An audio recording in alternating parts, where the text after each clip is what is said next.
Hello, everyone, and welcome back to the Friends You Can Keep podcast. Um, we did record our Leave the World Behind bonus episode. If you're watching this on YouTube, it is audio exclusive, We were in jammies. and it will have. Well, I just didn't. No, it was just I didn't think it mattered enough, No, we needed to get it out there before I forgot about and it ended up being a longer episode than I thought it was going to be. Like it is like a full. It's the length of a full episode, but there's a lot more differences than we kind of realized too, I think. Yeah, it doesn't really matter though. But it's audio. It's audio only. When this comes out, it will have been uploaded the previous Wednesday. So if you're watching this on YouTube and you want to check it out, go ahead and check it out. If you don't really care because you didn't see the movie or you don't care about the movie, that's also fine. The only note I have before we jump into other stuff is I had an ad literally shortly before we recorded this on Facebook for Life is Good. Their whole new... Oh, the shirts. I'm like, what? Yeah, the clothing brand. Mm-hmm. Their brand new line of shirts featuring Mickey and Minnie. Oh, no. But they're Steamboat Willie. Oh, Mickey God. and Minnie. Of course. And I thought maybe they had a collab. Not that I at all care. But that was my thought, was like, you're a big enough company where, like, yeah, why? You could have done a collaboration with Disney. I'm surprised. Wait, do they? Do they what? I don't think they do that. What? They're like collaborations? Yeah. Don't they have a... Where do they have a... Isn't there like a store at Hershey Park? Well, yeah, but they're not... That's just a store. It's not like... But I think if you go in there, there's Hershey Park merchandise that's like Life is Good Hershey Park merchandise. Oh. Yeah, but do they... Okay, so then they do it... Because there's ones that are like... I think... Because I have one that's strictly Canadian. Let's find out if they do. But I don't think they do collaborations with like characters. I mean... Is good. So like for them to collaborate with Disney... Unless... Is there a store down there? Probably not. What brand is Life is Good? Blah, blah, blah. This probably isn't going to tell me. Let's see if their website has anything. Why didn't you just type in collaboration? I did, and it didn't. So when you go to their website and do collabs, Sunday Fine Wine, iRocker Paddleboards and Docks, Martin Guitar, Rio Beach Chairs and Umbrellas, High Sierra Backpacks, Sea Bags Recycled Totes, Berkshire Blanks and Beach Towels, All Good Sunscreen. Yeah, but they don't... That's... Buffalo Puzzles and Reef Flip-Flops. So they've partnered with quite a few people. Yeah, but I don't know that that's necessarily... Like, it's the Life is Good stuff on those. Yes. It's not the other way around. But my point is they've still partnered with other brands. Yeah. And you're a big enough company where you could have partnered with Disney to do Disney merchandise. It just seems... Like, I don't care, but it's just shysty that you... Well, and it's like a sort of out of character because you don't Well, I think it's that for everybody. The fact that shit was done January 1st and like January 2nd, it was all these companies like, oh, here's our Mickey Mouse merchandise. Mm-hmm. It's like, come on. Really? But like... I get it, but also nobody like... wanted to be left behind. It's also like, wait a month. No, because then it's too late. You're. I understand it's too late. One cares. Well, I'm saying all of them should have waited because it's so dumb, and it shows that clearly you had this shit made and ideaed before January 1st. Absolutely. Yeah. But if you wait too long, you run the risk of that, like everything being rescinded and that it's copyrighted. But also, you better be careful because if you did have this all thought up and drawn up and everything else before January 1st, they can come get you. Why can't they? Because you didn't release it. It only matters if you're selling it. It doesn't matter if you're but if you were in the pre-stages of sale and you just, we're just going to wait. Same thing with those movies that are coming out. Yeah. That were already shot and made. It doesn't matter. You can do it. You just can't ever release it. Because it's the same thing. Like, I could just be sitting at home doodling all this shit. They're not going to come after me. Yeah, my point is, like with those movies were shot and made and they just waited till down to release it and then they released it. Yeah. I'm pretty sure like trademark law or copyright or whatever it is that Yeah, is but up. yeah, I'm not saying you can't do it, but you can't There, tell me Disney's not going to make an attempt to go after you for it. for what? I don't know. I'm not a lawyer. Right, but there's nothing. Just because I was doing this as a pet project, Yeah, but doesn't mean from anything. Disney's perspective, it's more of a why not? Yeah, but it does. They'd be paying a lot in legal fees for You nothing. think they care? Well, yeah, No, they don't. because they're not chasing that. They don't care at all. They have enough personal injury lawsuits that they don't need to be chasing copyright. But they care a lot about the copyright because they tried for But the copyright years to get the law changed for them specifically. It doesn't matter. Like there was no money exchanged until now. I'm just telling you what. I mean, I guess my thoughts somebody was making money. Well, no, probably not. I just thought it was funny that I saw that. And like a lot of the stuff I've seen has been smaller companies, and then for me to see it on them, I'm just like, come on, like you're not some small business mom and pop internet t-shirt company. Like you're a big enough company. It's just weird too, though, that like, and they have tons of shirts. do you think that like I swiped through need them. to come to your brand to get Disney merchandise? Because but what's weird is too, like you said, with like we both said, with their other brand deals, it is their logos and their stuff on the other merchandise. This is literally it's a Life is Good guitar, they might. It's a Life is Good shirt, but instead of the guy, it's Mickey Mouse. It's It's Willie. It's not Steamboat Willie. It's Willie. Like it's literally just a Life is Good shirt. Either. It's well, no, you can't call him Steamboat Willie. But well, like, I mean, because his likeness is public domain, not his name. Yes, because the name's probably. But yeah, I just think it's hysterical that it's just a Life is Good shirt. They just swapped the guy out for Willie. Yeah, that is. Which is worse. Like you couldn't have done anything more original than this. Like this is the bottom of the barrel of like, oh, the trademark's up. Just take the guy off the shirt and put this on there. Yeah, like it's so stupid. But they must have thought like there's a market here. I'm sure. Oh, there definitely is. Those shirts are definitely going to sell out. But like, it's just stupid. But for what reason? Because people will gobble that shit up. But it's not. Because you're getting it's you're gonna have that's the crossover of Disney people and Life is Good people. Because Life is Good people are no different than Vineyard Vines people and like all those weird clothing brand people. But like it's not authentic in any way. No. So it's not like it just seems strange, and you're paying more than you would for a Life is Good shirt than you would for a Disney shirt. So you might as well just. I mean, they are really nice. Like they're very comfortable. I'm not saying they're not good quality, but like you go to that store in Canada, and I just walk around like you got to be fucking kidding me. Yeah, it's your clearance T-shirt is like $75. I'm like, get the fuck out of here. Are very expensive. Yeah, the T-shirts are like not terrible. When you walk around there and feel everything feels so nice. Everything looks nice. It's got a good look to it. They last a long. They last a long time. But like I said, you go to the clearance rack and a T-shirt is still $50, and it's like, are you fucking high? You think I'm paying this for an on sale T-shirt? Yeah. Like, no, not happening. That's the only note I have. I have a TikTok video, surprisingly enough. I can see Robin's hand in the monitor. It's very creepy. He's sleeping like on his belly, palms up, and his hands are very dark in the monitor. I'm currently in the midst of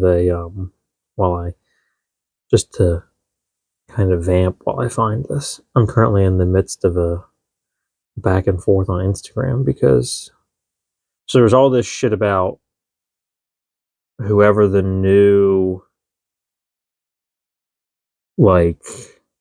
she's doing something with Star Wars. I don't know. She's a director, maybe. I don't know. It's a woman doing something with a Star Wars show, I believe. I stopped following Star Wars because I really don't care. But she put out some statement about like women have always been a big deal in Star Wars. It's Oh, time that like a woman direct a Star Wars movie because that has never happened. And it started on Facebook because that's where I saw the initial post about that, and immediately it's all these dudes in the comments. And the post itself said like she couldn't be more wrong because her whole thing was about like how influential women have been on Star Wars. And I'm like, first of all, I mean, you all drool over Princess Leia in her little bikini. well, So what can't cracks tell me up is like, and I thought that with because the comment I'm doing on Instagram, a girl who is a cosplayer that I follow, she cosplayed as Rey a while ago, and the video she put up was that. But the audio is some weird radio show. It was this woman. It's not a woman associated with Star Wars. I think she's just like a DJ on that radio show.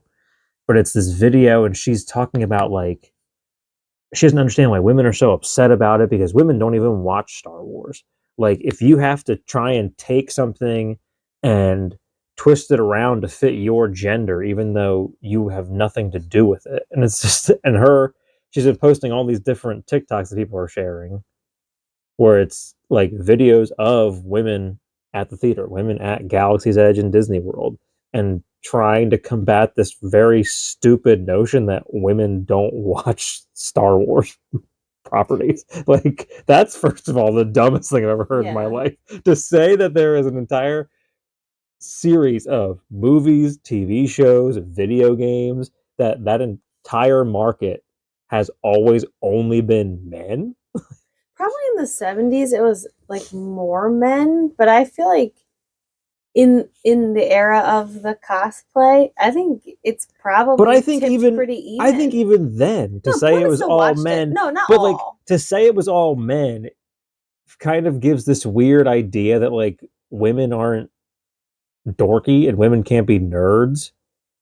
Because like, oh, why would you watch Star Wars when you can watch The Real Housewives and the Barbie movie for the billionth time? Like, it's a weird thing that women can't and don't watch Star Wars. Well, it's also very sexist. Like, are we not smart enough to understand it? But she put that video we're not up, allowed to be interested in space. and some guy commented that because they're making a movie about, which I'm very confused. It's a movie starring Daisy Ridley as Rey. Like, she is the lead character, but she was also the lead character in Force Awakens, Last Jedi, and Rise of Skywalker. So I don't understand why this is a big deal now when she has been the focal character for.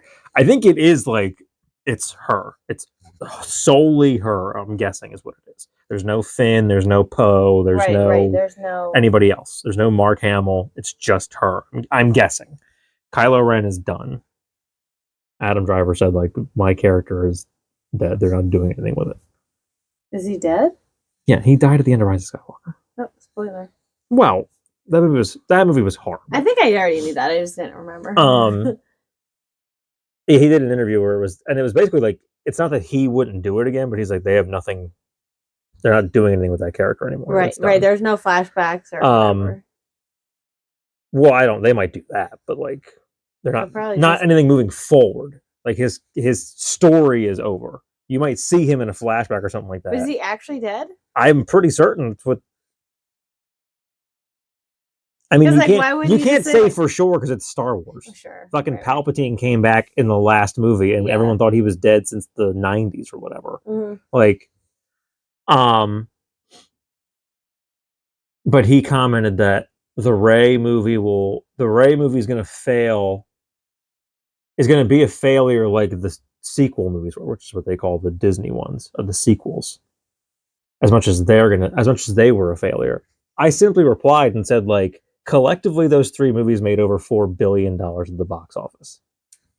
Like, to which I got back, like, how the money doesn't matter and this and that. And I'm like, well, you can't call it a failure when it literally did the opposite of that. Right. What you're talking about is that you didn't like it and you thought the quality was lacking. That doesn't make it a failure. Well, also, if you thought, okay, so I'll give you that you saw the first one, everyone's like, this is shit. Why did you all go see all the rest of them then? It didn't stop. I commented that. And some other guy replied in that, like, that he forms his opinion. He likes to see things before he forms an opinion about them. Well, if you hated The Force Awakens, right, like, and then you hated The Last Jedi, why did you continue to pay money to see The Rise of Skywalker? right. Like, you're complaining about an issue. You only hate It's the them same because they're thing. Disney. It's the same thing that I had when I like was done and fed up with WWE writing for a while and dumb shit like putting titles on Bill Goldberg. I canceled my subscription to the WWE Network and I stopped watching it because at the end of the day, that's how you change things. Well, One right. person doing it's not going to make a difference. But like, you can go on the internet and complain all you want about Star Wars not being good. When the movies make $2+ billion at the box Right, they're office, not going to change they don't anything. fucking give a shit about your opinion. No, they're not going to change anything because When their series on Disney Plus are like the most successful series they have going, right. they don't care. But they also So you complaining to a cosplayer girl that like female driven Star Wars is not the answer. right, but what you're really saying is something different. Well, and then of course, because it's two white dudes, of course it's the second you didn't like those movies, we were accused of being misogynistic and sexist and this and that. And it's like, What? well, bro, you probably were. And if you weren't, you have to understand, and I said this to that guy too, perception is reality. When you come to a post that the entirety of the post is like women love Star Wars and women in Star Wars matter, and your immediate response is like, no, they don't, Right. you're sexist. The perception is that you're sexist, so that is the reality. But why because you didn't like a movie are you seen as because of Rey? Yeah, because she was the lead. So you complained about her, so immediately. Well, what's so the, if you didn't, that is so the because we straight, didn't like episodes, that is the straight 1, 2, white, and 3. that is the straight white male argument for everything. You didn't like Black Panther? Oh, well, the second I told people I didn't like Black Panther, I was a racist and I was this and I was that, and it's like, Well, why didn't you like that movie? Because you probably are. It's the same with Captain But Marvel. again, if you didn't like these movies, you need to pick your battles. Because you're just on social media spewing nonsense wherever you go. So when the post is like, well, man, Black Panther was really empowering for young black kids. And then you comment like, this movie fucking sucked. And it's like, right. Of course, the immediate assumption Yes. is you're a racist piece Right. of shit. But- because you're a white guy commenting about how bad this movie was on a post about how it was good for black children. Right, like you need to, It's just if you want dumb. to comment how you didn't care for the movie, find the post from Yeah. Rolling Stone or somewhere where it's Find a review of the movie. where it's just saying is it blockbuster, Yeah. is this or that, like where it leaves Yeah. out, or just on a. When he keeps telling me I'm glazing for Kathleen Kennedy and I'm glazing for I don't know either, but he keeps using it over and over and over again. And in my last reply, I'm sure he replied to it by now, but my last reply I put like, P.S. You're overusing the word glazing. Go buy a thesaurus and fucking better your life. But that must be some kind of like, one of those. I'm guessing it's. Is it a young white guy or an old white guy? He looks like a young white guy. I'm guessing it's got something to do with. I'm sure it's got something to do with jerking off. No, I think it probably has to do with like. You don't think it has something to do with jerking off? No. Let's see. Urban Dictionary. If it does, I would. Overhype and overcompliment someone to the point of being annoying and cringeworthy. It's compared to being a kiss ass. That's what I was thinking. When you are meat riding someone or sucking up to them. That's what. What? Oh. I've never heard the term meat riding. That's disgusting. What'd you use? Urban Dictionary? Yeah. Another term used when you are on another man's meat. Which is weird because everything on Urban Dictionary is this is a dude on dude. But according to that guy, I'm glazing for Kathleen Kennedy. Well, because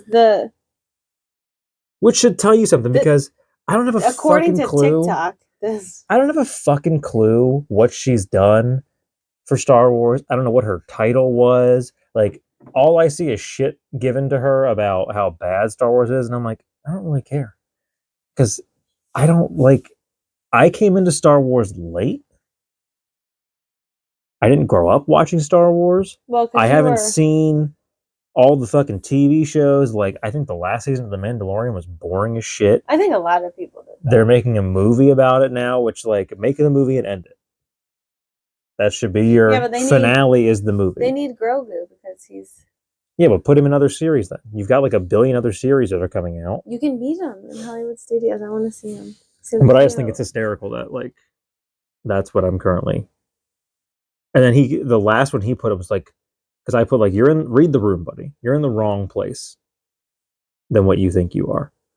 Well, there's another guy in here with a comment that has 194 likes on it, so clearly I'm not in the wrong room. And I'm like, bro, I don't give a shit what some other dude's comment, how many likes it has. Look at the initial post you're commenting on. Well, what did his comment say? I didn't look at it, and he didn't say. So it probably doesn't agree with you. But even if it does, the point still stands of look at the initial post you're commenting on, and look at what you just told me. Some other dude. So you, and I'm going to probably take a wild guess at some other white dude commented on this. Dudes. Like, why you all think that you have any sort of and of course, I also find it hilarious that the argument is we didn't like these movies, so we're sexist and we're misogynistic and this and that. The second I come in, I'm not defending those movies, the sequels. I'm not saying they were good. Rise of Skywalker was dog shit. Last Jedi and Force Awakens were good. They were two completely separate movies. They fucked up and had J.J. Abrams do this one. Then J.J. Abrams left. Rian Johnson did this one. Then J.J. Abrams came back, tried to erase what Rian Johnson did, and go back to doing his thing from the first movie. Like, you should have just contractually made J.J. Abrams or whoever you wanted to get. Who knows? But you should have set out. Like, we're going to make 3 movies. So whoever does this, they already knew that. No movie. Oh, we're just making one. No, you're making 3. No, I knew they knew that. But my point is, then you should have set out like we're making 3 movies. So when you're contracted to do this, you need to do all 3. Or you have someone write all 3, and then you have different directors, whatever. But like not a different director and writer, a different director and writer. Like that's how you have a trilogy that doesn't work. Well, so I'm not in any way doing that. George Lucas wrote those other things. But the second I do anything that I'm doing, this cosplayer is not going to slide into your DMs, bro. Like, that's not what I'm here for. Maybe look at my profile, dipshit. Like, I'm married and have 2 kids. I would report him. You think I'm looking for some cosplayer chick to slide into my DMs? Because also, if anything, if that's what I'm looking for, why wouldn't I just slide into hers? Right, that's not how it works. Why do you think I'm going to come on here? And I'm not defending her. Like, at no point did I... And it's the same thing I said, like...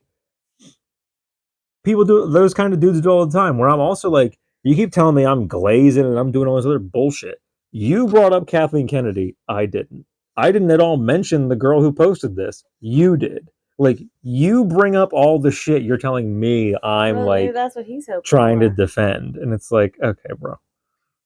Guys on the internet are disgusting. But back to the TikTok I have. Oh, and of course it's muted now.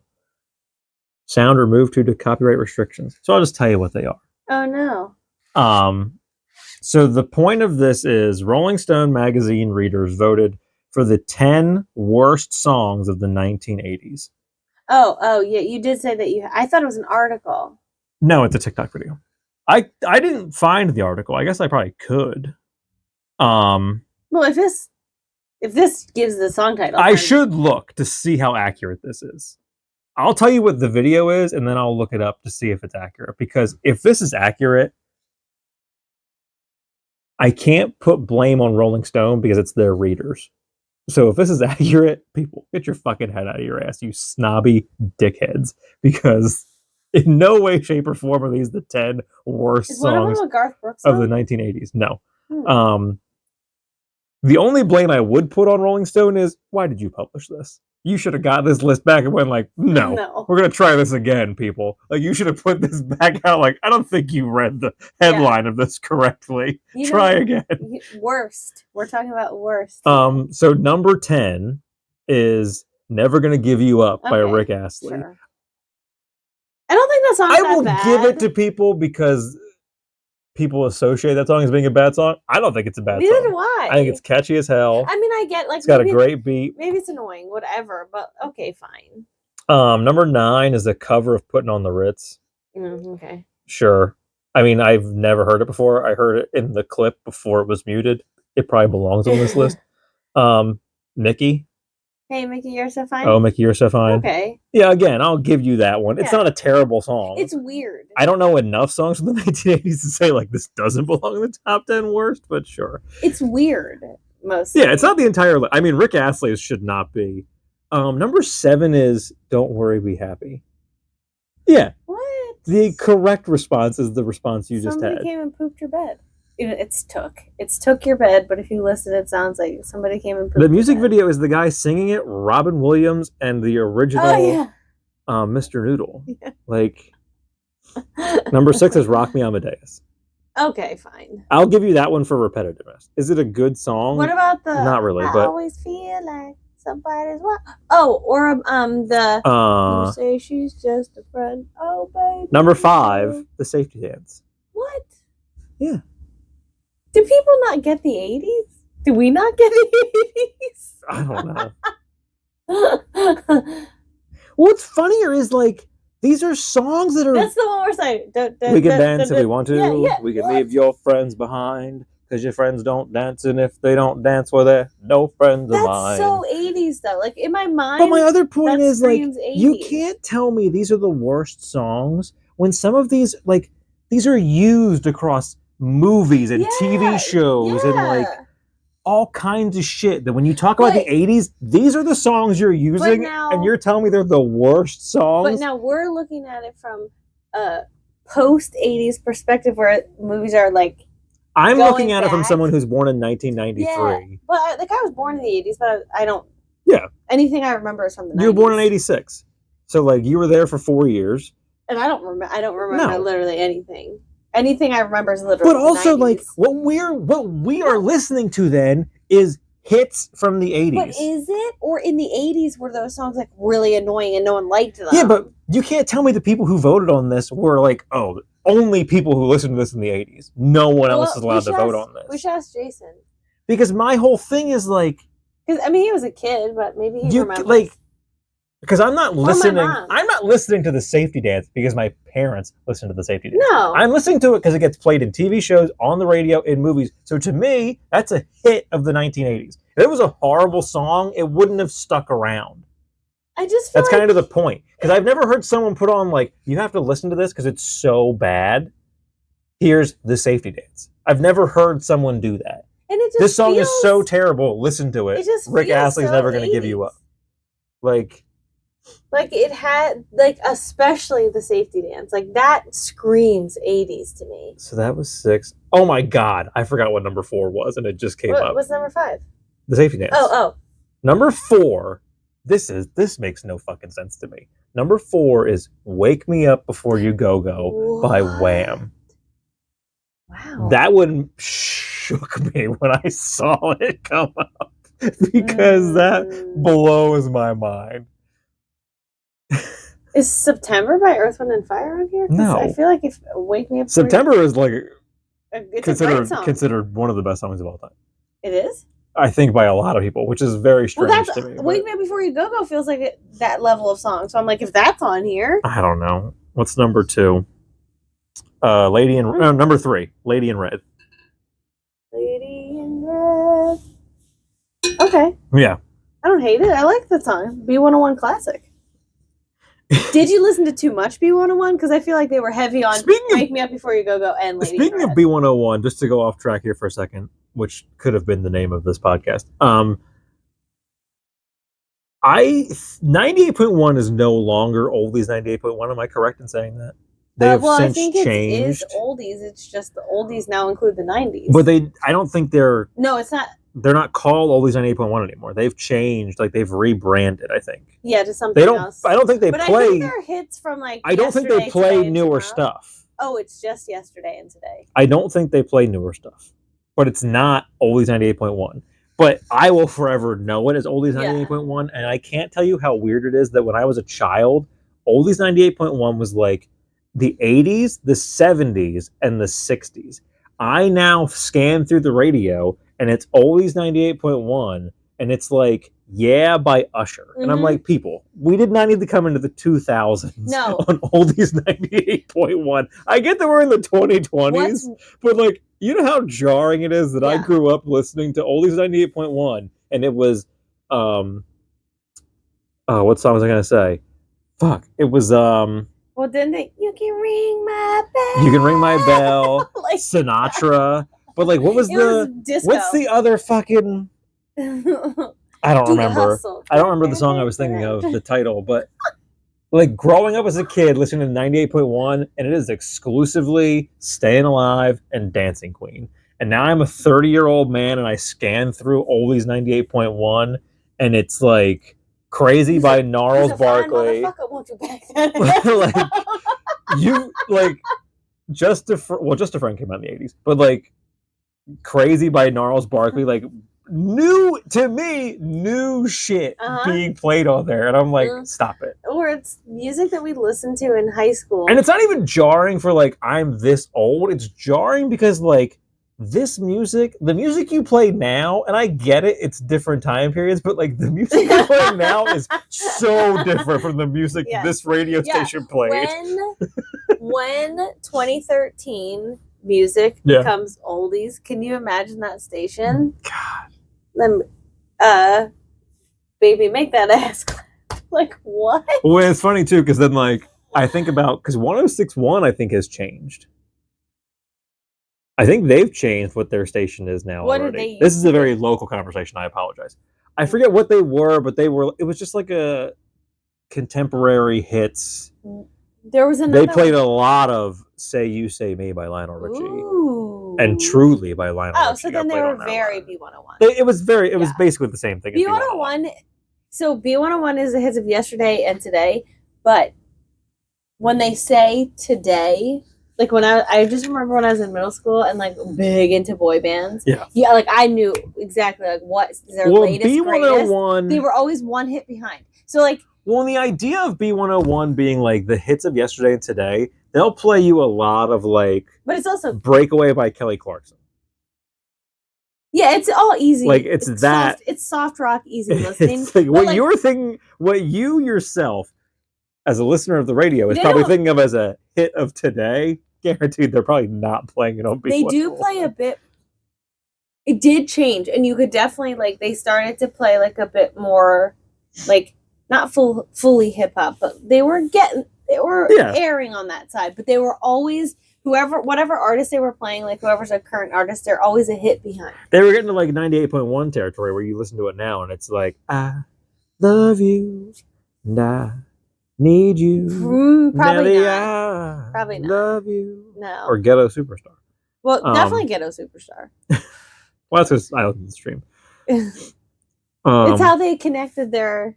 That was the bridge. That was the bridge. Islands in the Stream and Ghetto Superstar was the bridge of generations. They never played Islands in the Stream because that's country, and B101 definitely does not play country except for Taylor Swift. Oh no, they'll play The Gambler.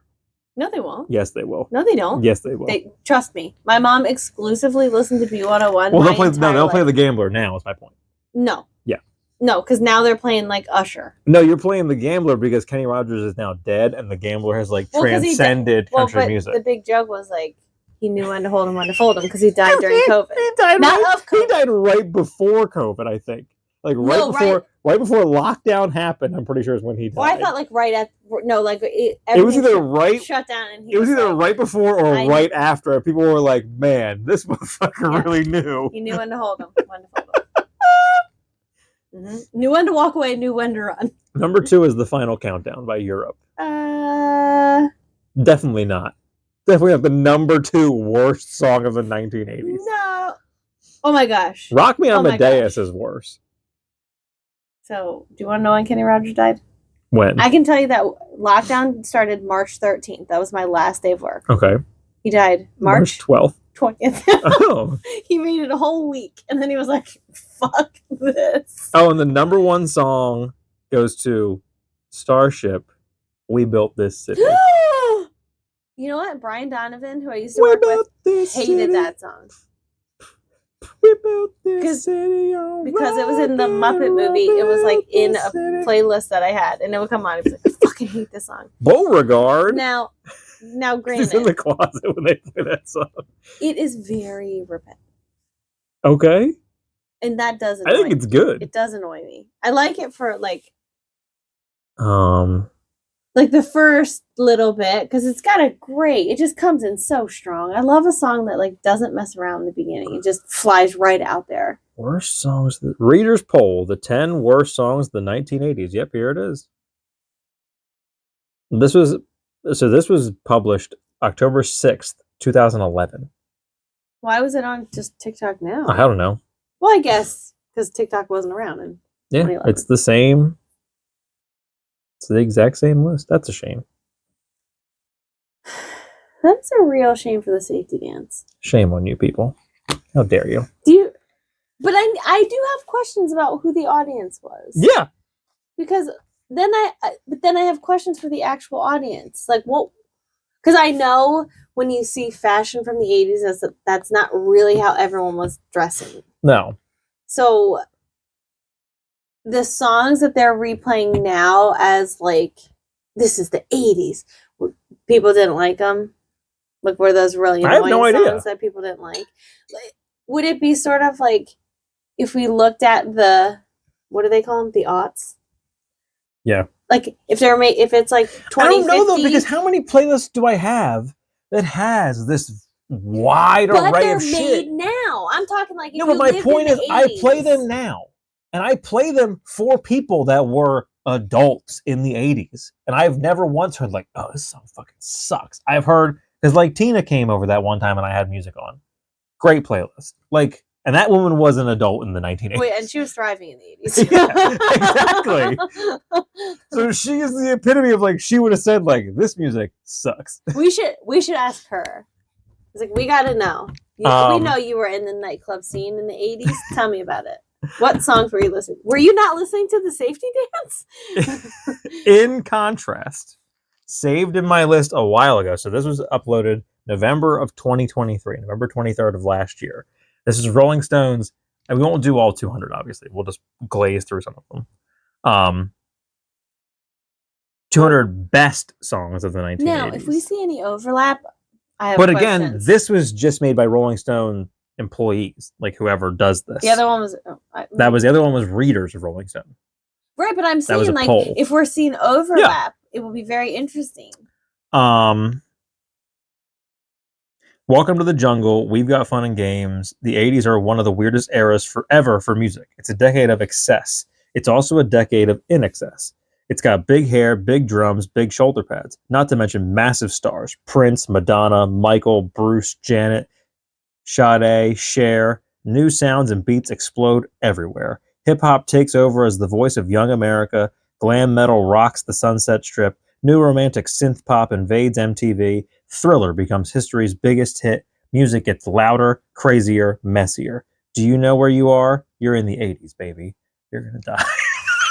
Is that what it says? No, but that's immediately what my mind goes to. It also reminds me of that like first ever TikTok thing I put out when you made me get on, or no, not TikTok, Instagram. When you made me get on Instagram in 2015.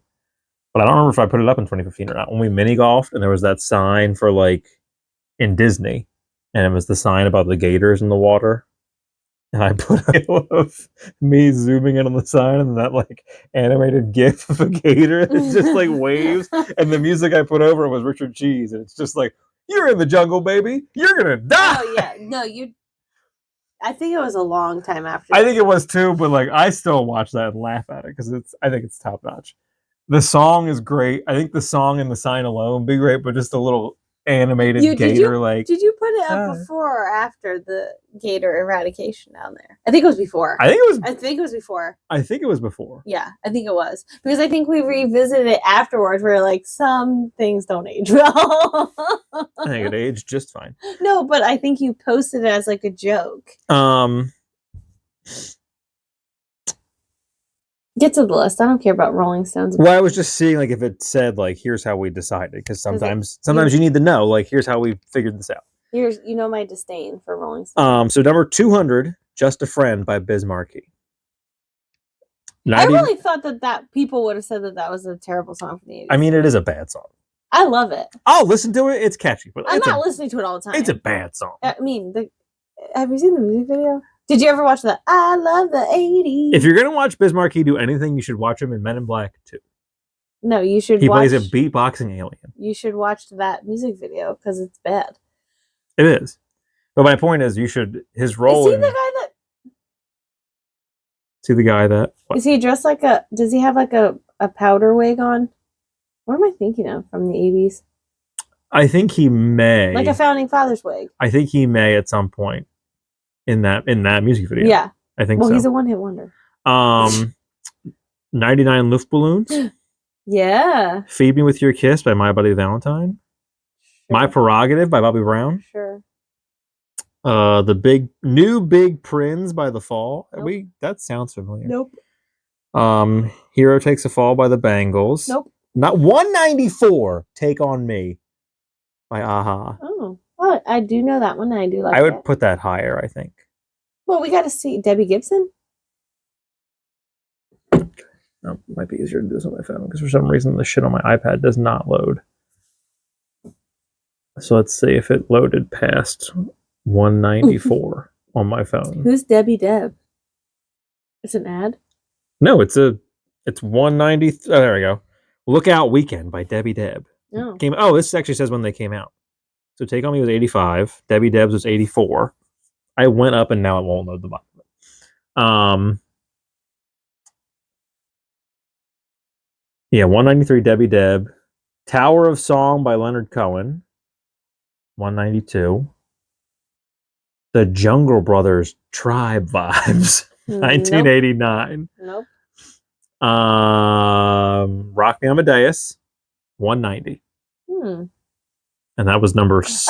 No, that might be the one where they're wearing the wig. They are, but that's all white people. Oh. Maybe is that what I'm thinking of? I have no idea. I don't know. I Walk Alone, 189. Wild and Blue. There's a lot of these that I'm not knowing. I think we got to go way up. Drop the Bomb. That sounds familiar. Oh my God. 186. 1982's Africa by Toto. I love this song. Never Tear Us Apart by NXS. Nope. Me, Myself, and I. Nope. Oh my God. 183. 1981's Another One Rides the Bus by Weird Al Yankovic. Wow. I can get when rid did of the Four Non-Blondes my iPad because that might have been the 90s, I think, Hmm. or the very late 80s. Yeah, I just don't remember. I'm trying to think of. 182 is, I'm not even going to attempt to pronounce it. Apologies. A classic of South African. I don't know. It's a South African song. Let me see what it says. Don't even bother. Oh. Yeah. Not a clue. Well, I was like, maybe if I see it, like, is it something I've seen before? Not a clue. Apologies. Not a clue. That's Just Fine by Spacemen 3, 181. Peter Schilling, Major Tom, Coming Home, 180. Is this an unauthorized sequel to Space Odyssey by David Bowie? I wondered. Well, because of Major Tom. The Spirit of Radio by Rush. Steel Pulse, Chant a Psalm. Set It Off by Straff. When the World is Running Down by The Police. The Rain. Shy Boy by Bananarama. Great name. Straight Edge by Minor Threat. No One's Little Girl. I Still Can't Get Over Loving You. 171 by the man who sung Ghostbusters, Ray Parker Jr. I mean, I didn't know he had another song besides Ghostbusters.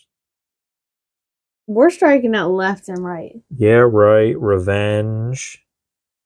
Undercover of the Night. Dude, I guess I really don't know. People Who Died. We knew some of them, but like some of these we might have heard. I want to have some fun. Just don't know the titles. Queen and David Bowie, Under Pressure is 165, and I feel like that's criminal. That should be a lot higher than that. I don't think so, but Come On Eileen is 164. Come On Eileen. 163, Lionel Richie's All Night Long. Ooh. I'm hoping we're going to get a lot of Lionel or the I Want to Be Adored. New Kids on the Block, Hanging Tough. Oh, was that 89? That was 88. Oh. Words by Missing Persons is 160. Round and Round, Twist and Crawl, Yeah, I really thought we were getting into like, oh, we're gonna know all these. Cars with the Boom. Yeah, there was like a weird pocket there. I Melt with You. Dun, dun, dun, I melt with you. No, that's not. That's not the song you're thinking of, I don't think. You make a difference. I don't think. And we're getting. Oh, yeah. Dun, dun, Making all Love to the You is time. never second best. Yeah, it is the song you're thinking of. I thought it was a different title than that. That is a good song. Well, I was like, if that's not called I Melt With You, then what the hell is it called? Well, because the chorus is I'd stop the world and melt with you, so I thought that was a different, like it was just a very coincidental song. I do like that song. White Wedding by Billy Idol, 155. Okay. Featured in The Breakfast Club. Featured in, I'm pretty sure, do they do that song in The Wedding Singer? Is it used in The Wedding Singer? Because he's in The Wedding Singer. Maybe. I think that song makes an appearance. Don't Make Me Wait by Peach Boys. Peech. Open Hour. England is a Bitch. Inglan. The Jamaican-born English dub poet. Oh, you still have to watch the trailer. Speaking of Jamaican-born, you have to watch the trailer for that Bob Marley movie. Oh. The guy who I said is from that Marvel show that's in Barbie, the black guy, that's who's playing Bob Marley. The Dominatrix Sleeps Tonight by Dominatrix. Oh. Sure. To the tune of In the Jungle or what? I don't know. So that was 151. We have to load now because gotta move forward. 150. Bust a Move by Young MC, 1989. Don't just stand there, bust a move. 149 is Here Today. Yeah. Oh. You want it. Yeah. You got it. 149 is Here Today by Paul McCartney. Tell It to My Heart by Taylor Dayne. Yeah. 148. This Corrosion, 147. A Little Respect, 146. Nope. The Body of an American, 145. No. Night Shift, 144. Really? New Sensations, 143. It's like, oh, here's a couple, and then it's like, no. The Look, 142. Gypsy by Fleetwood Mac, 141. Okay. 140, 1983's Islands in the Stream. Islands in the Stream.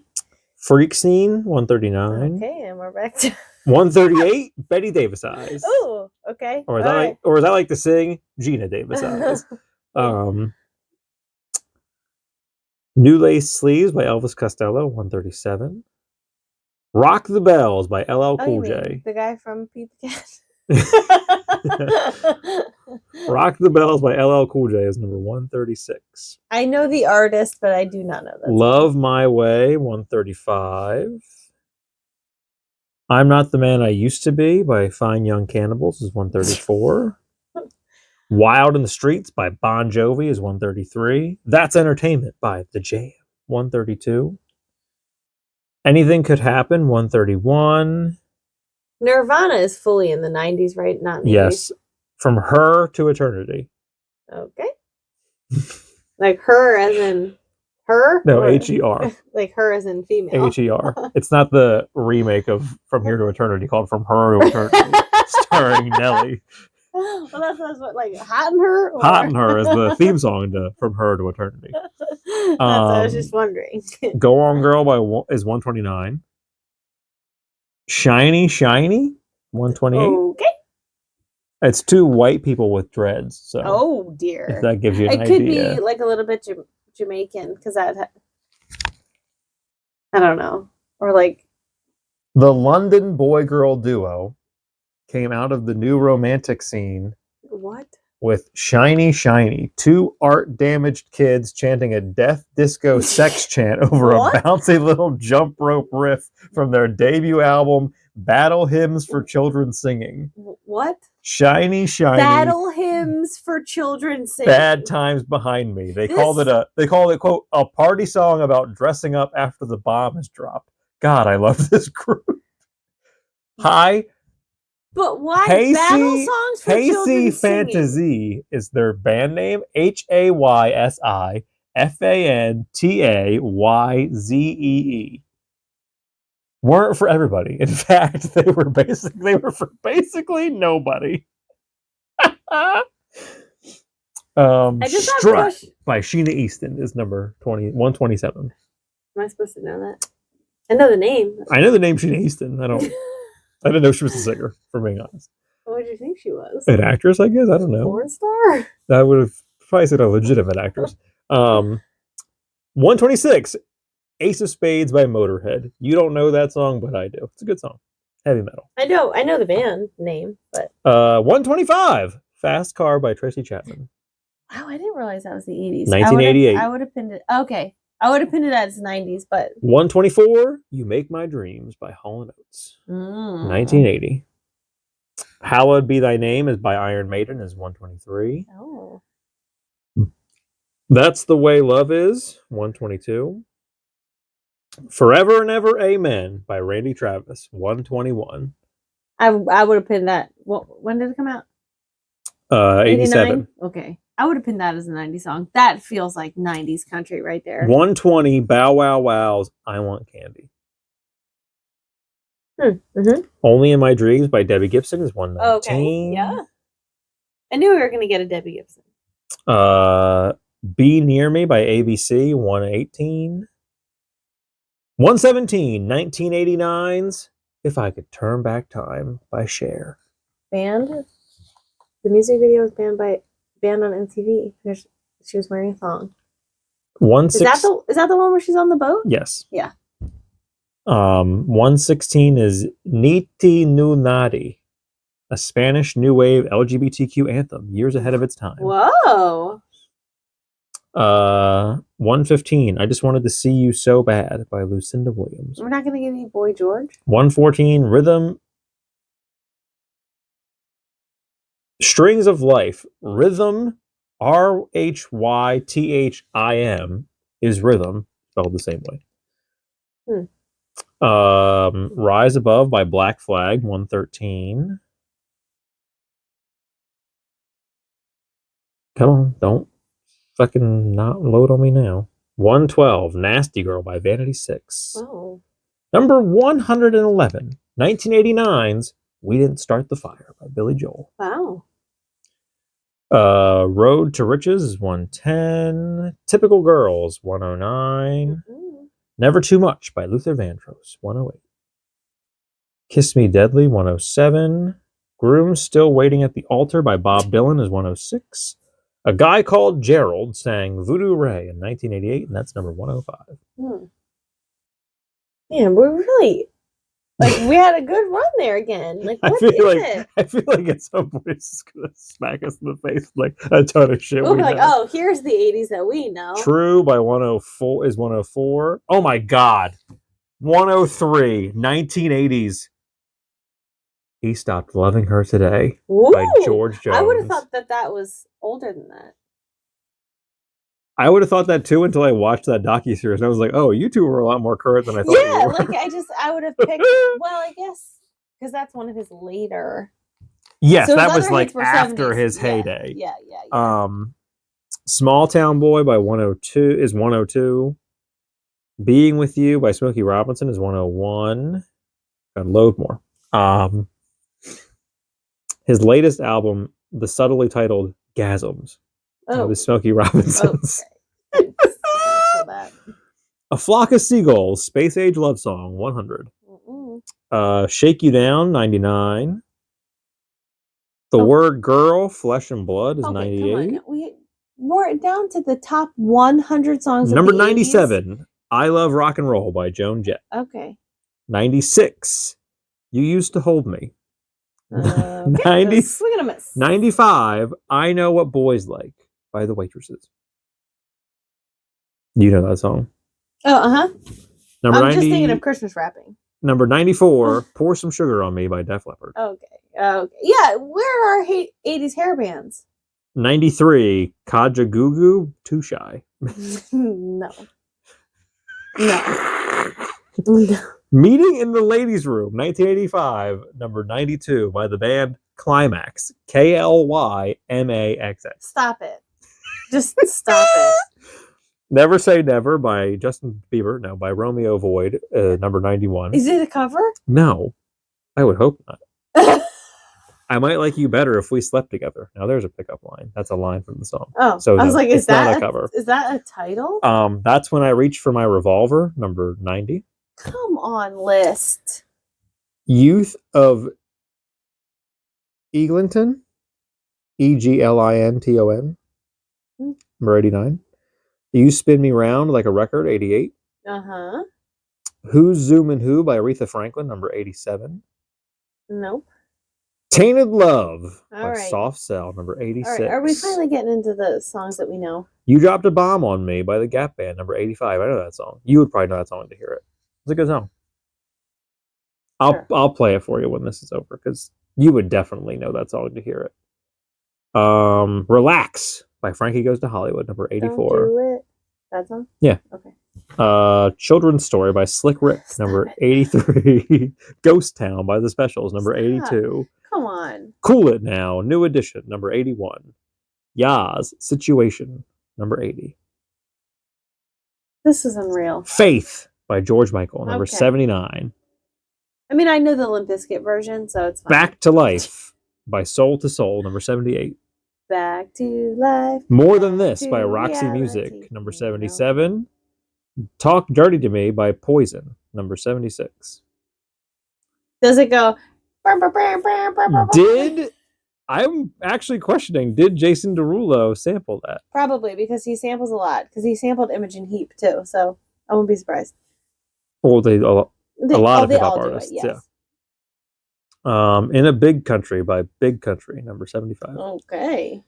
Talk of the Town by The Pretenders, number 74. Never Stop by Echo and the Bunnymen, number 73. Call Me by Blondie, number 72. Oh. Good Life by Inner City is number 71. Everybody Wants Some by Van Halen, number 70. You might know that song to hear it too. Probably. Nemesis by Shriekback, number 69. Mm-mm. Strictly Business by EPMD, number 68. Nope. Hell's Bells by AC/DC, Okay. number 67. It's got to be like the top. It's 25. Raining Men by the Weather Girls, number All right. 66. Missing You by John Waite, number 65. Is that the song I'm thinking it is? I'll be missing. No, that's Sting. Oh no, that's not the song I'm thinking of. The song I'm thinking of is a woman. Private Idaho by the B-52s, number 64. I mean, I know who the B-52s are. Point of No Return by Expose, number 63. Why are you not loading? There we go. Waiting Room by Fugazi, number 62. Word Up by Cameo, number 61. Okay. You would know that song. I know that one. Yeah, I do know that one. Last Night a DJ Saved My Life by In Deep, number 60. What is it? Last Night a DJ Saved My Life, number 60. Atlantic City by Bruce Springsteen, number 59. Gross. I Know, EYE by De La Soul, number 58. Probably. Celebrated Summer, 57. No. Total Eclipse of the Heart, number 56. Came out in 1983. Power Ballad Armageddon. If you haven't sang it at karaoke, you haven't lived. Give it a try. Stand and Deliver by Adam and the Ants, number 55. I feel like I know that song. That's The Joint, 54. I don't feel like I know that one. Debaser by Pixies, number 53. 7 Year Ache by Roseanne Cash, number 52. I feel like we should be knowing all these by now. Electric Avenue by Eddie Grant, number 51. You know that song. Yeah, I do. Yeah, We're gonna rock down to Electric Avenue. Yeah. First time I ever heard that song was the movie Pineapple Express. Oh, never saw it. It's okay. That's what I've heard. That's why I never saw it. It didn't have rave reviews, so I wasn't in a hurry. Master of Puppets by Metallica. If you watch it for anything, you should watch it for Danny McBride. Oh, yeah. And Seth Rogen. I mean, I could take or leave James Franco's role in that movie. I could really take his role in any movie. I could take or leave him, period. But yeah. Well, I could leave him. But his role in any movie, like, he's not really... I feel like other people could add more to it, but he's not taking away from it. I didn't see that movie. Why not? Why would I? You should read the book. It's great. Yeah, I heard that. I heard the movie was awful. I Well- heard that was one of the movies where it's like the soundtrack is top notch. Oh, the soundtrack but is the a movie banger. is horrible.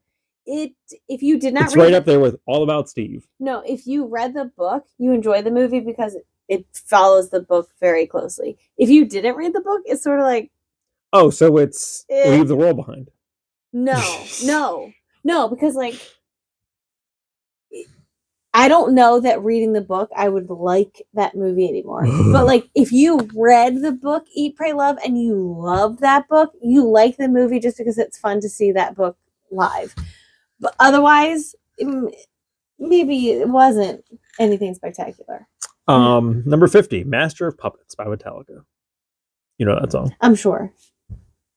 That's the song. Oh, you didn't watch? No, you did watch last season. That might be the song Eddie plays. I'm pretty sure it's the song Eddie plays in Stranger Things when he dies. Yeah. Mm-hmm. I think you're right. Papillon, aka Hot Butterfly by Shaka Khan, 49. Don't You Want Me by the Human League, number 48. I do know that. B-Boy, I don't know. Beastie Boys, number 47. A group that I don't care for. Yeah. Ja Fund Me, 46. What the heck? Come on. Push It, Salt and Pepper, 45. Of course. Just Like Honey, the Jesus and Mary Chain, number 44. Oh, to go off on another tangent. Great. I thought a very hysterical comment. Scorsese's next movie is going to be a follow-up because he did The Last Temptation of Christ. He's doing a follow-up to that. The second to last Temptation of I don't know Christ? if it's like a sequel. It's just it's another Jesus movie where he's trying to like get rid of I forget what the word it was, but like the stigma around organized religion. And I'm like, okay, Martin Scorsese. What? But some guy commented, starring Robert De Niro as Jesus Christ. And I reply comment and I said, starring Leonardo DiCaprio as Jesus Christ.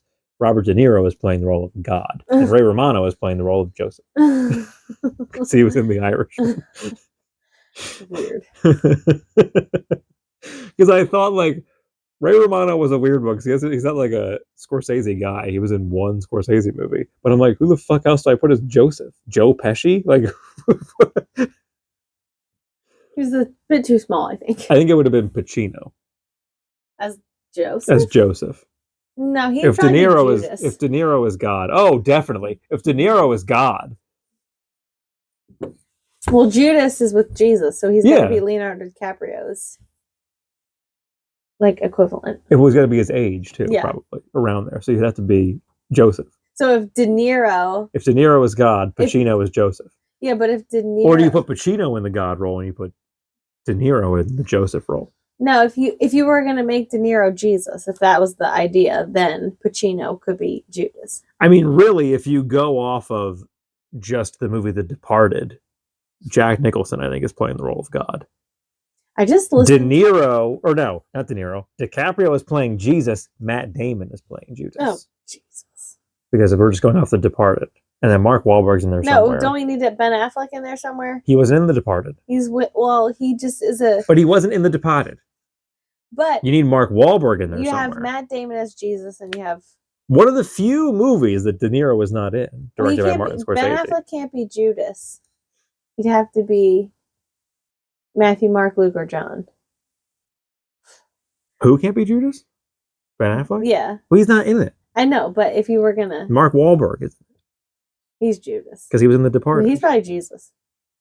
No, because he feels. If it's a Martin Scorsese, he feels bad about showing his wiener. If it's a Martin Scorsese film, Leonardo DiCaprio is playing the role of Jesus, and Mary Magdalene is like 10 years old. Mary Magdalene. Well, she can't be over the age of 23. Is that girl from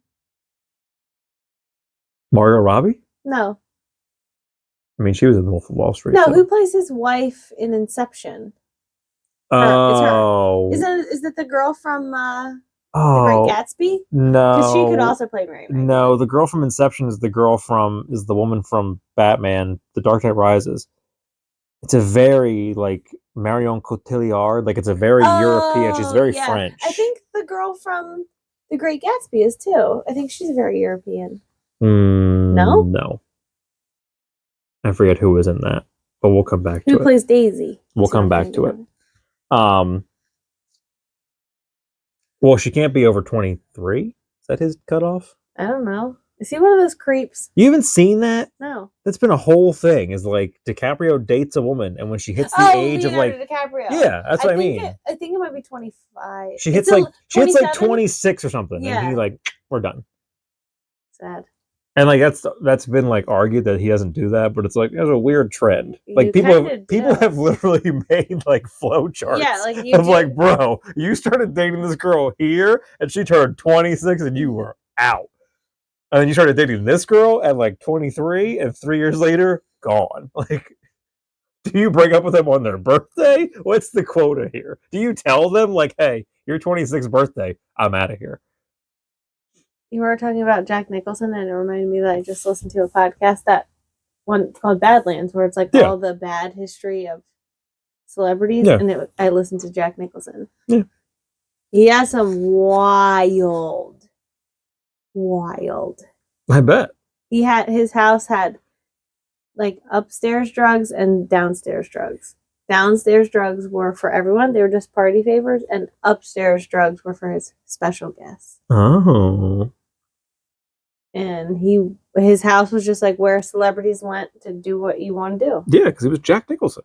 And but it was very discreet. Like you could come and do, and no one's saying anything. I think you have the conversation, no tabloid story. I think when you have the like Quentin Tarantino conversation of like movie stars don't exist anymore. I think Jack Nicholson was like your last true movie star. I mean, because there were other famous actors at that time, but like no one in the time of Jack Nicholson passed the star of Jack Nicholson. Was it Roman Polanski? Is he the guy who was married to Sharon Tate? Yes. And he did something terrible with a young woman? Yes. It was at Jack Nicholson's house. Of course it was. He was not home. Yeah. But it was at his house. Yeah.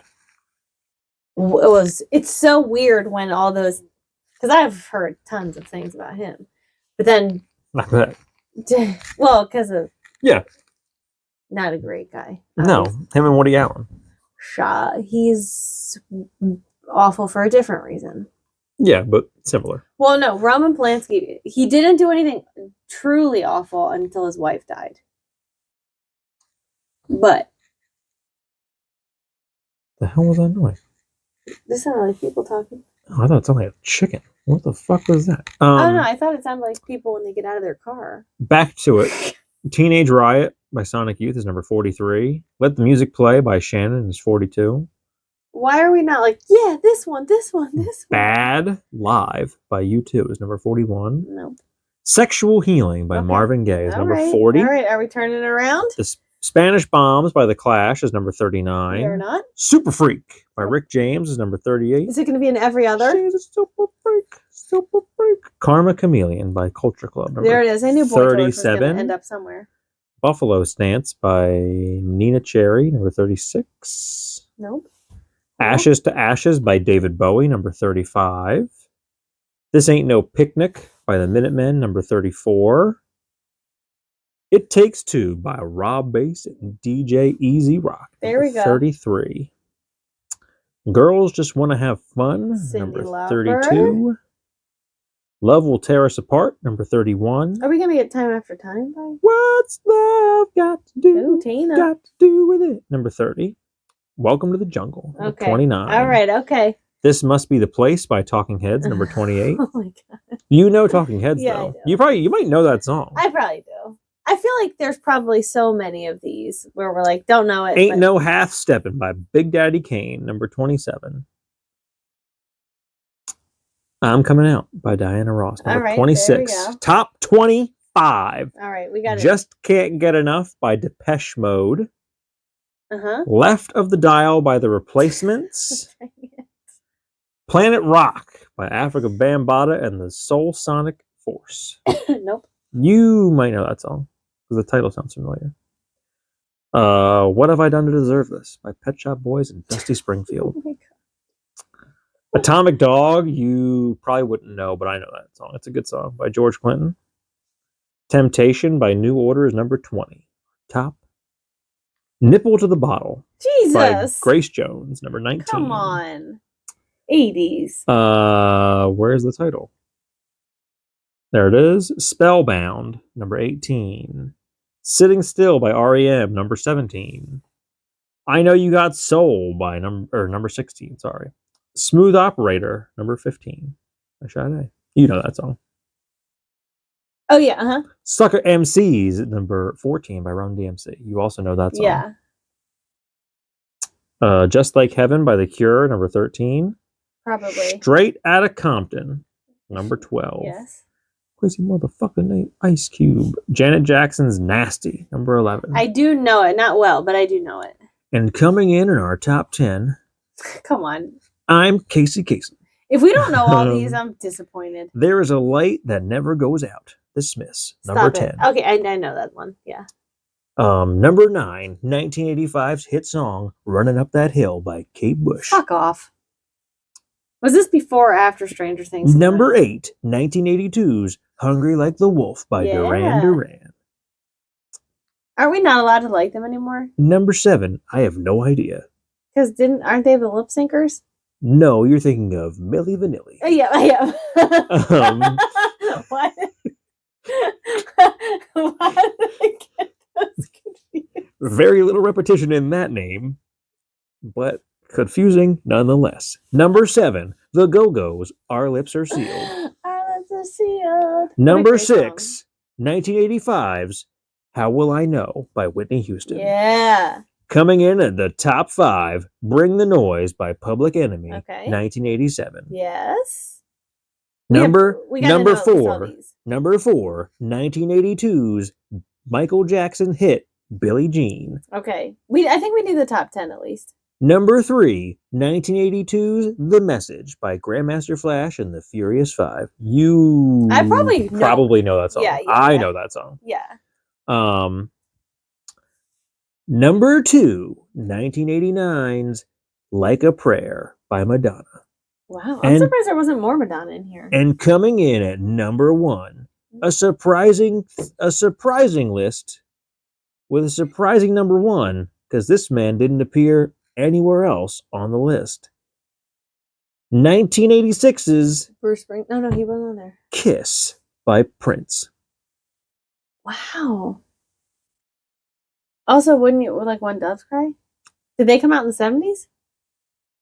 90s? I have no idea. Signing off from Rolling Stone's top 200 songs of the 1980s, I'm Casey Kasem. Oh, he has such a weird. There's a whole true crime podcast about him. About Casey Kasem. About his family and how, like, when he was dying. I mean, you want to listen to something hysterical, you have to find Bill Hader and John Mulaney wrote a sketch for SNL that was Casey Kasem and his son. And they're talking about, I think his son is a drug addict and he's stealing money from him to buy drugs, but the son sounds just like him. And either they did it at Dress and the audience hated it, or Lorne Michaels was like, "This is too dated. No one's going to get this." Like, I forget why it didn't go to air, but then they did it live somewhere. Him and Dana Carvey did it. Like, they did it. I forget where else I've seen it done, but you can find it. Like, they've done it before. You can find it on YouTube. It is hysterical. Prince spent the 80s as the most maddeningly brilliant and unpredictable genius in the game.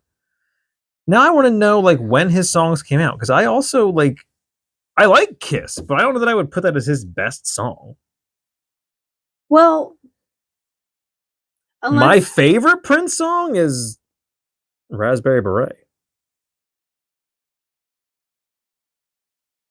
If we're being honest. Well, Purple Rain. Purple Rain. 1984. Rain. And then 1999 came out in 1982. And then Controversy 1981. I like Raspberry Beret. And I like When I Doves like Cry. When Doves Cry. I like When Doves Cry. Little Red Corvette.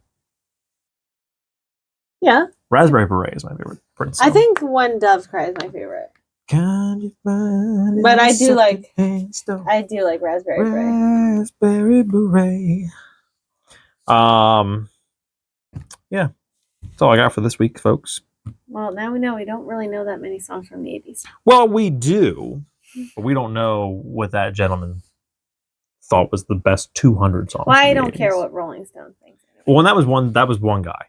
Oh, it was literally one guy? Yeah, it's like the article by this person, and it didn't say anywhere in that the he pulled. opening that I read, like, oh, we polled whoever. Like, it wasn't like their Or TV pulled around the ones. office. Yeah, because they ask around the office or whatever. Well, the TV ones, I think it was Rolling Stone, because we've done a couple of those lists, but I'm pretty sure it was Rolling Stone, where it's like we sent out to like critics and writers and like we sent it out to all these different people, and then pulled it, and like these are the median results, whatever, however it works out. I think that was just like, I'm a writer for Rolling Stone. Yeah. Here's my top 200 songs of the 1980s.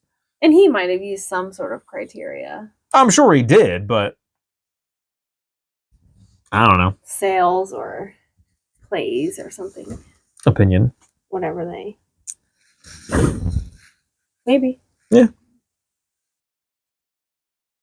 But there you have it, folks. Maybe we'll We gotta find one on the 90s. I thought that, but I don't know how.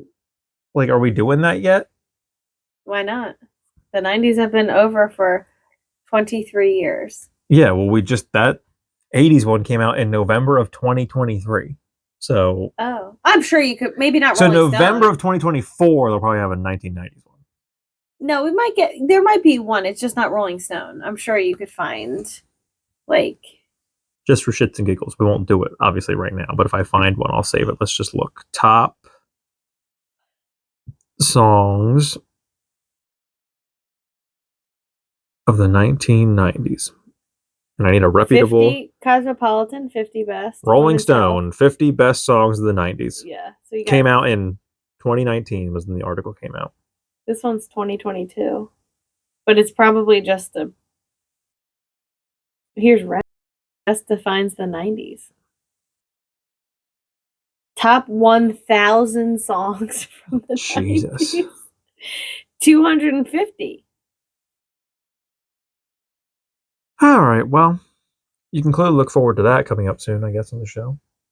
Top songs. Oh my god, 90s. I just saw a preview. I mean, at this point, you could do top songs of the 2000s. I'm so excited. I saw a preview. At this point, you could do top songs of the 2000s and top songs of the 2010s.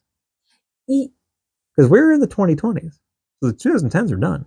Yeah, you could, but it's more fun. You don't want to go like, I don't want to talk about the best songs from 2010 to 2019. No, neither do I. But I'm just saying you could. Theoretically. Also, I know what they are and I don't love it. Theoretically, you could. The 90s one? Oh boy. I would probably do the 90s, and I would probably do 2000. The 2000s. The aughts. Yeah, 2000s would still be fun. Because there's a lot of music, I think, from well, even the late 90s and the early 2000s, I think, where it kind of bleeds but together. It's the same with the 80s. Oh, definitely. Yeah. But yeah, anywhere like the bookends of the decades. It's just different because you weren't alive, but like I don't remember things from the late 80s. So like if it came out in the late 80s, but we listened to it in the 90s, my brain says. Well, there's stuff I listened to in the 90s that even now in my brain it's like, oh, this came out in the 80s. But it didn't. Right. It came out in the 90s. Right. But I think it's more because it's the artist. Yeah. You will associate that artist with the 80s. You associate that artist with the 90s. Or the sound. Like, the song, like, this sounds so 90s, but it was 88. But my point 89. is, like, this isn't a great example, but, like, no, that's probably not really a good example, because I think more of their stuff was in the 2000s than it was in the 90s. See, I would think that Billy Joel is a 90s artist, because in my mind, he's not at all. No, but not even close. In my mind, because we listened to him. Why would you think he's a 90s artist? We listened to him so much. His first album came out in the 70s. We listened to him so much, though. That's shocking to me that you think of him as a 90s artist. I would have thought that, like, holy shit. Or that he was a bigger deal. Like, he was still, like, full blown Well, pumping out hits. In he's the 90s. always a big deal, but his last album came out in 1993, right, featuring the hit song "Famous Last Words." but that last album is none of the Billy Joel songs that I actually know. I know. I think I might know that entire album. But probably now I know more of them. Yeah, because I am probably one of his biggest fans musically. But it's just like what we listened to in the 90s. Like I would have had no idea that they were. But like I think Oasis was in the 90s. Yes.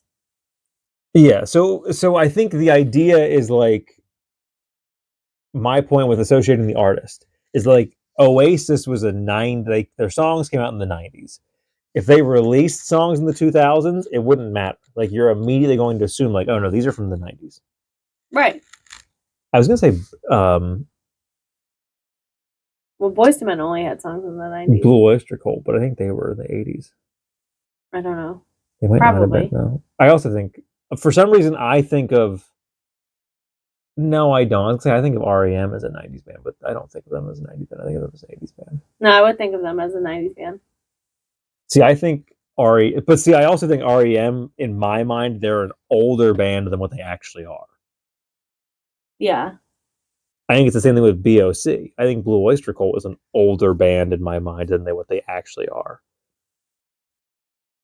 But they don't. Let me look that up now, just to clarify. Blue Oyster Cult. Oh, definitely not who I'm thinking of.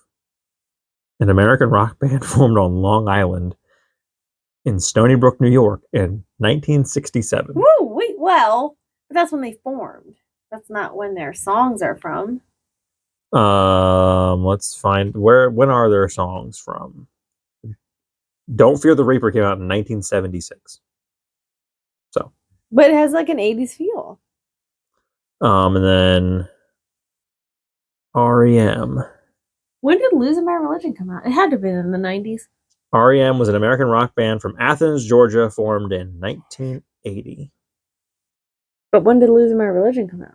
I'm getting there. 1991. Yeah. Okay. Everybody Hurts, 92. Yeah, so like that's why I would say they're a 90s. It's The End of the World as We Know It, 1987. Oh.